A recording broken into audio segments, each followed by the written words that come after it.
Hello students, मेरा नाम है विक्रांत शर्मा। स्वागत है आप सभी का विक्रांत सर क्लासेस पे। तो आइए हम बात करते हैं प्रेजेंट परफेक्ट टेंस के बारे में। क्या होता है present perfect tense? Present perfect tense, देखिए सबसे पहले हम ये जाने प्रेजेंट परफेक्ट टेंस क्या होता है। तो टेंस का मतलब होता है समय। इसका डेफिनेशन हम निकालते हैं कि टेंस का मतलब होता है समय, और प्रेजेंट का मतलब होता है वर्तमान, और परफेक्ट मतलब होता है पूरा करना। यानी कि कोई भी काम अगर उसको हम वर्तमान समय में पूरा कर लिए हैं तो वो हमारा होता है प्रेजेंट परफेक्ट टेंस। अब ये प्रेजेंट परफेक्ट टेंस का हम पहचान कैसे करें हिंदी में, कि कैसे हम जाने कि कौन सा वाक्य हमारा प्रेजेंट परफेक्ट टेंस में है। तो इसके लिए जो है हमें सबसे पहले यहाँ पे ये देखना है कि कोई भी वाक्य जिसके अंत में चुका है, चुकी है, चुके हैं, लिया है, लिए हैं, गया है, गए हैं, दिया है, आदि। इससे मिलते जुलते शब्द अगर आपको मिलते हैं किसी वाक्य में तो वह कार्य पूरा हो चुका होता है, यानी प्रेजेंट परफेक्ट टेंस में होता है। मतलब क्या है कि वह बाजार जा चुका है, वह बाजार जा चुकी है, वे लोग बाजार जा चुके हैं। मतलब जाने का काम जो है बाजार में वो पूरा हो चुका है।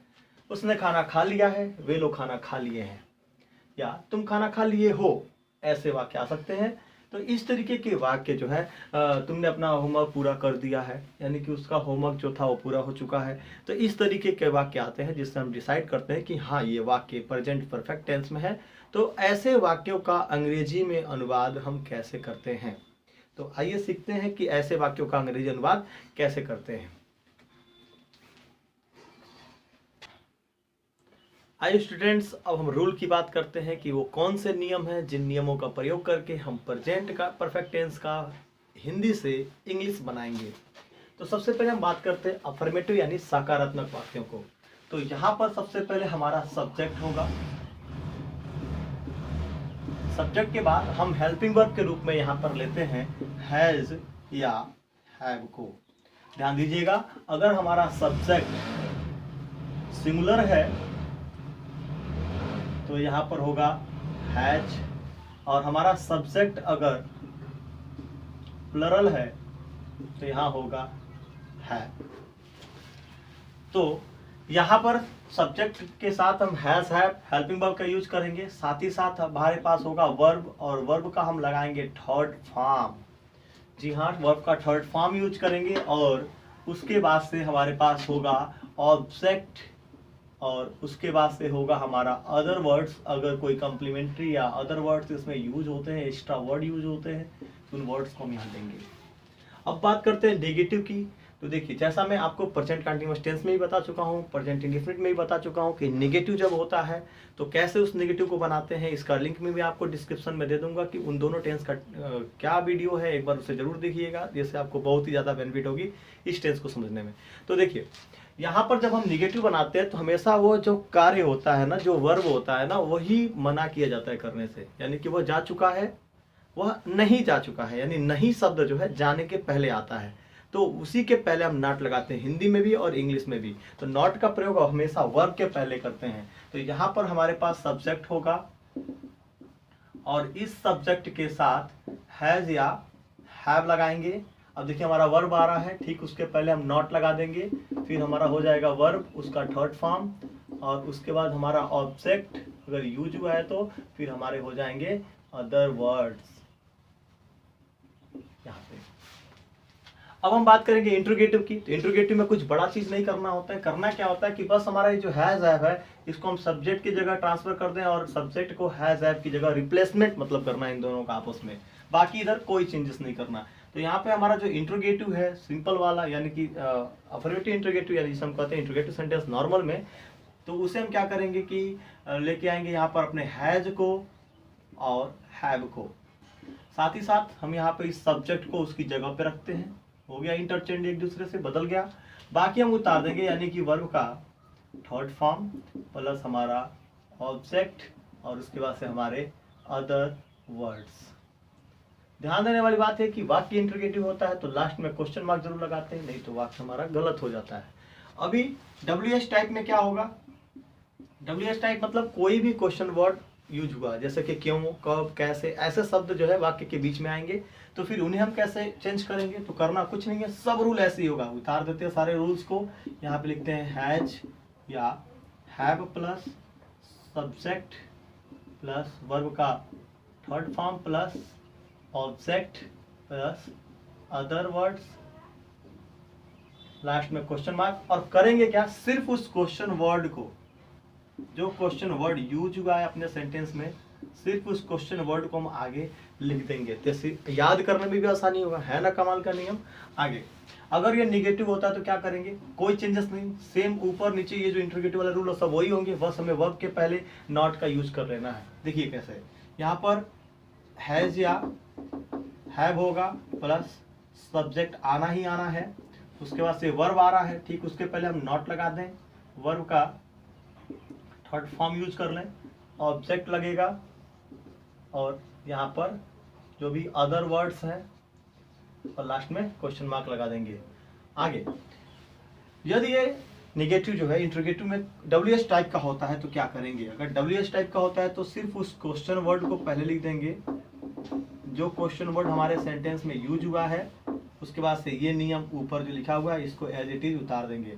हैज या have plus subject plus not plus verb का third form plus object plus other words और लास्ट में क्वेश्चन मार्क।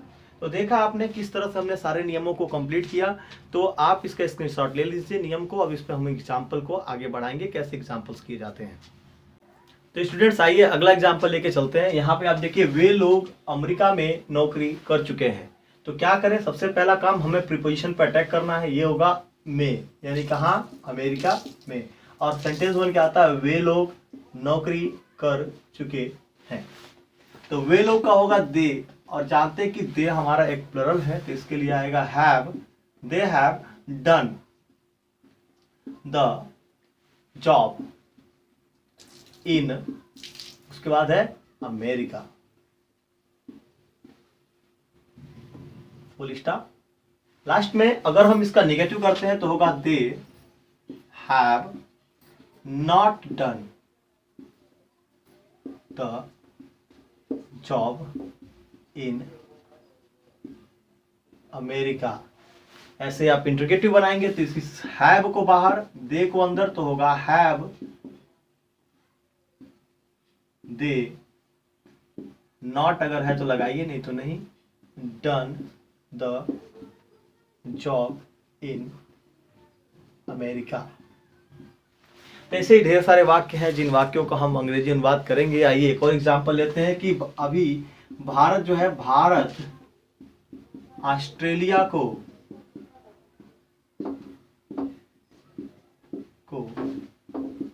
ऑस्ट्रेलिया में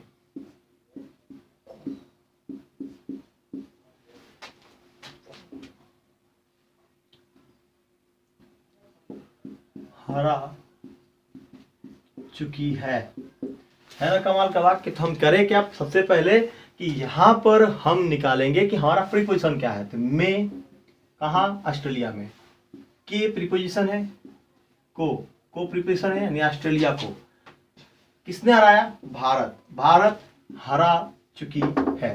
तो पहले सीधे एरो के वाक्य को हम पहले बनाए, फिर लाइन से प्रीपोजिशन से लेकर के आगे आएंगे। देखिएगा, लिखेंगे भारत का होगा इंडिया, इंडिया के बाद हो जाएगा हैज, इंडिया हैज। हराना का क्या होता है? डिफीट, तो डिफीट का third form defeated, India has defeated. किसको हराया है उसने? ऑस्ट्रेलिया को। To Australia in Australia. देखो ये वाक्य कैसा होना चाहिए था कि भारत ऑस्ट्रेलिया में ऑस्ट्रेलिया को हरा चुका है। में यहां होना चाहिए था भारत ऑस्ट्रेलिया में ऑस्ट्रेलिया को हरा चुका, ये शुद्ध होगा, वो अशुद्ध वाक्य था। ऐसे आप शुद्ध और अशुद्ध को भी पकड़ सकते हैं। तो यहाँ पर जो होगा India has defeated to Australia in Australia, तो को का होगा टू और ऑस्ट्रेलिया इन में ऑस्ट्रेलिया। तो इस तरह से आप वाक्य को बनाते रहिए, निगेटिव करते रहिए, इंट्रोगेटिव करते रहिए।